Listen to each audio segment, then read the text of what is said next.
Good morning, students. I am Nilesh Singh. I hope all of you well at your home. Today we start our next online class for mathematics for class 6, 7, 8 and 9. As I told you in my previous online class that we start today algebraic expression for class 6, 7, 8 and 9. This is very important topic for all of you. So let's start today's topic. And I hope all of you learn and write my previous online class, all topics related to my previous online class. So let's start our next session, algebraic expression. I told you in my previous online class that algebraic expression needs two values. Algebraic expression needs two values.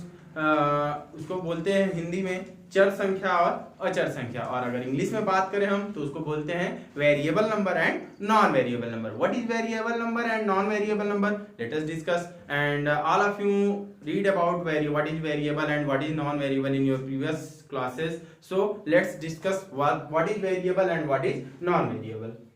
At first, variable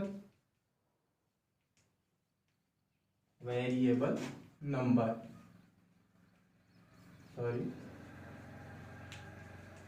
variable number means चर संख्या. अगर इसको साधारण शब्दों में हम समझें तो जितने भी अल्फाबेट्स होते हैं ए टू जेड वो क्या होते हैं आपके वेरिएबल्स किससे रिलेटेड होते हैं, और जितने भी काउंटिंग नंबर्स होते हैं या नंबर्स होते हैं बेसिकली अगर हम बात करें तो वो क्या होते हैं नॉन वेरिएबल. बहुत कंफ्यूजन क्रिएट होता है, कभी कभी आप वेरिएबल को नॉन वेरिएबल समझ लेते हो, नॉन वेरिएबल को वेरिएबल समझ लेते हो, तो इसको क्लियर करना बहुत ही जरूरी है. तो वेरिएबल्स क्या होते हैं, ए टू जेड जितने भी होते हैं सबको वेरिएबल्स बोला जाता है, मीन्स चर संख्या बोला जाता है. और नॉन वेरिएबल मीन्स 1 2 3 4 5 6 7 8 एक्सेट्रा जितने भी हैं ये सब क्या है नॉन वेरिएबल्स हैं. तो इसमें अगर एग्जांपल के तौर पर हम लेंगे तो A B C D E X Y Z, ये नहीं है कि ये सिर्फ स्मॉल लेटर में ही यूज होते हैं, कैपिटल लेटर में भी यूज हो सकते हैं. ऐसा नहीं है कि इनको अगर हम सिर्फ इसमें यूज कर रहे हैं तो आपको ये समझ में आए कि सिर्फ स्मॉल लेटर ही इसमें यूज किया जाएगा, तो ऐसा कुछ भी नहीं है. आपको स्मॉल लेटर्स भी वेरिएबल के अंतर्गत आएंगे और कैपिटल लेटर भी वेरिएबल्स के अंतर्गत आएंगे. अब दूसरी तरफ अगर हम बात करें, on the other hand if you talk about non variable means अचर संख्या counting numbers 1 2 3 4 5 6 7 dot infinite. This is the symbol of infinite. अब देखिए यहाँ पे तो जितने भी काउंटिंग नंबर्स हैं ये क्या है आपके अचर संख्या मींस नॉन वेरिएबल के अंतर्गत आएंगे. अब अलजेब्रिक एक्सप्रेशन क्या होता है, एकदम सिंपल सा फंडा है, ध्यान से देखिए. अगर इन दोनों को हम क्या कर देते हैं कंबाइन कर देते हैं एक साथ, अगर हम इन दोनों को कंबाइन कर देंगे तो वो क्या हो जाएगा अलजेब्रिक एक्सप्रेशन हो जाएगा. सच एज 2 इसमें से ले लिया हमने और a इसमें से ले लिया तो 2a, ये क्या है अलजेब्रिक एक्सप्रेशन है. अगर इसको हम कई टर्म्स में लिखना चाहे तो 2a + 5 या फिर 3x² + 5x + 7, all of them are the example of algebraic expression. तो यही है अलजेब्रिक एक्सप्रेशन. जब हम वेरिएबल और नॉन वेरिएबल को एक साथ कंबाइन करते हैं तो क्या बनता है अलजेब्रिक एक्सप्रेशन. अब इसके स्टेट्स होते हैं और इसके पार्ट्स होते हैं. अलजेब्रिक एक्सप्रेशन के पार्ट्स और स्टेट्स देखिए क्या क्या होते हैं. अभी इसमें आएंगे तो पढ़ेंगे आप.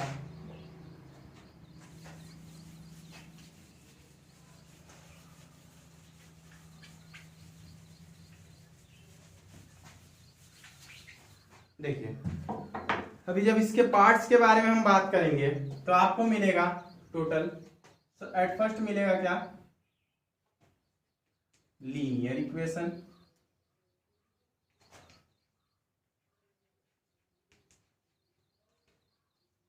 सेकेंड मिलेगा क्या quadratic equation,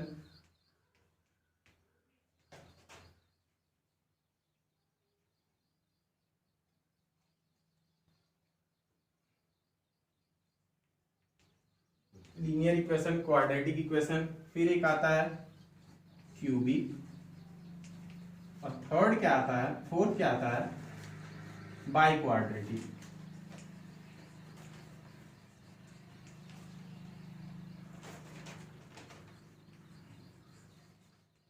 by quadratic equation, ये क्या है, अलजेब्रिक एक्सप्रेशन के पार्ट्स हैं।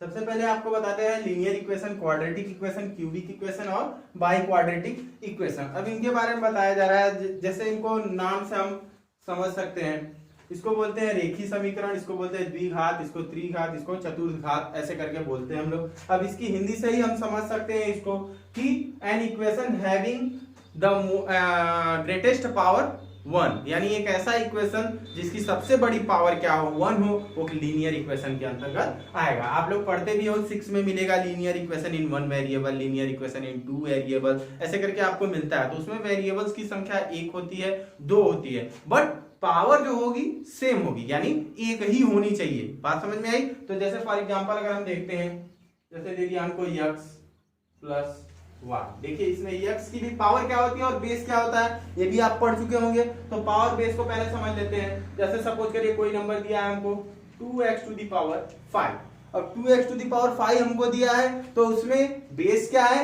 एक्सपोनेंट क्या है। अब बेस, एक्सपोनेंट, पावर, ऐसे बहुत कंफ्यूजन क्रिएट हो जाता है कि एक्सपोनेंट क्या है, पावर क्या है। तो एक्सपोनेंट, पावर दोनों सेम वैल्यूज हैं, उनमें कोई चेंजेस नहीं है। आप उसमें कंफ्यूज नहीं होइएगा कभी कि एक्सपोनेंट किसी ने पूछा तो कुछ और बता रहे हैं, पावर किसी ने पूछा तो कुछ और बता रहे हैं। तो वो पावर और एक्सपोनेंट दोनों क्या होते हैं, सेम होते हैं, उसमें कोई चेंजेस होता नहीं है। तो यहाँ पे अगर हम बात करें तो 5 क्या है, एज अ एक्सपोनेंट यूज किया जा रहा है यहाँ पे, और 2x क्या है, एज अ बेस यूज किया जा रहा है। ये नहीं कि x की पावर 5 लगी है तो सिर्फ वही बेस होगा, 2 भी इसमें इंक्लूड है तो वो भी बेस के अंतर्गत आएगा। अब देखिए, तो ये होगा बेस और एक्सपोनेंट। तो यहां से अगर हम इसकी पावर की बात करें तो ये ध्यान रखिएगा, मैथमेटिक्स में अगर आपको कहीं कोई नंबर नहीं मिल रहा है तो वहां हम बार बार बताते हैं आपको कि वहां हमको क्या चूज करना है, 1 चूज कर लेना है। तो यहाँ इसकी पावर पे कोई वैल्यू नहीं है, तो यहाँ क्या मान लेंगे हम, 1। y की भी पावर कोई नहीं है तो यहाँ क्या मान लेंगे,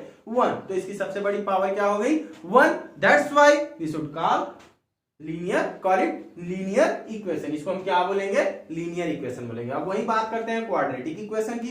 क्वाड्रेटिक इक्वेशन में वही सेम वैल्यू, अगर यहाँ 1 थी तो वही क्या हो जाएगी, 2 हो जाएगी। यानी बेसिकली फंडा जो है इसका कहने का मतलब ये क्या है कि सबसे बड़ी पावर इसकी क्या होनी चाहिए, 2 होनी चाहिए। For example 2x square plus 5x plus 3। अब देखिए इसमें वेरिएबल तो एक ही है, लेकिन उसके स्टेट्स क्या है, अलग अलग है। वेरिएबल इसमें भी x है, इसमें भी x है, लेकिन इसकी सबसे बड़ी पावर क्या है, 1, और इसकी सबसे बड़ी पावर क्या है, 2। तो अगर होल इक्वेशन की बात करें हम, तो होल इक्वेशन में सबसे बड़ी पावर क्या है, 2 है। तो इसीलिए क्या है, एक क्वाड्रेटिक इक्वेशन है। तो बेसिकली हम कह दें कि क्वाड्रेटिक इक्वेशन हम किसे कहेंगे, ऐसा इक्वेशन जिसका सबसे बड़ा एक्सपोनेंट या जिसकी सबसे बड़ी पावर क्या हो, 2 हो, उसको क्या बोलते हैं हम, क्वाड्रेटिक इक्वेशन। अभी क्यूबिक, इसको पॉलिनोमियल के अंतर्गत भी रखा जाता है। अगर पॉलिनोमियल में देखेंगे तो linear polynomial, quadratic polynomial, cubic polynomial, by quadratic polynomial, ऐसे करके आपको मिलेगा। तो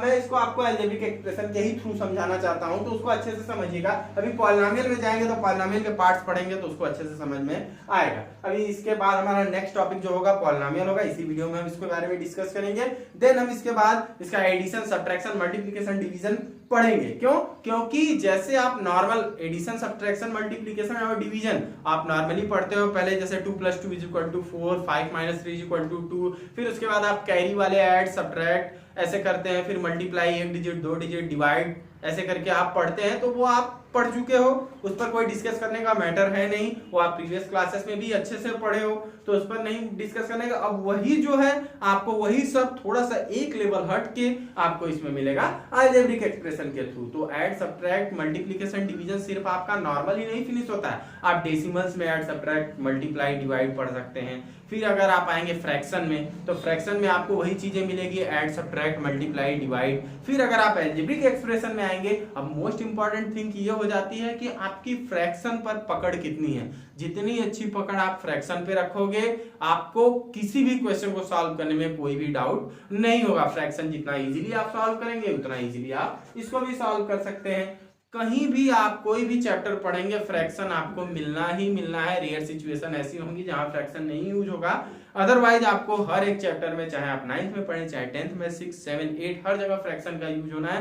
तो बच्चों फ्रैक्शन अच्छे से रिवाइज कर लीजिएगा। आपके पास पूरा टाइम है, घर पे बैठे हैं तो खेलने पे दिमाग ज्यादा न लगाइए। आप फ्रैक्शन पिछली क्लासेस का चैप्टर उठा लीजिए, 5 का, 6 का, 7 का। अगर 8 में गए हैं तो 7 का उठा लीजिए, 6 में गए हैं तो 5 का उठा लीजिए। आपको फ्रैक्शन मिल जाएगा और उसको अच्छे से सॉल्व कर लीजिए और उसको अच्छे से समझ लीजिए, ताकि आपको जो आगे आपके आने वाले चैप्टर्स हैं उसमें कोई आपको समस्या नहीं होगी।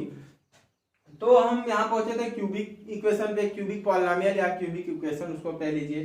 तो क्यूबिक इक्वेशन जैसे यहाँ पे हमने इसकी सबसे बड़ी पावर बताई 1, इसकी सबसे बड़ी पावर बताई 2, तो इसकी सबसे बड़ी पावर कितनी हो जाएगी?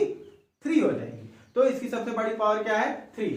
अगर हम एग्जांपल लेते हैं तो 2x³ + 5y² + 3x, ऐसे करके हमने ले लिया। तो यहाँ पे हमको दो वेरिएबल्स दिख रहे हैं, एक x और एक y।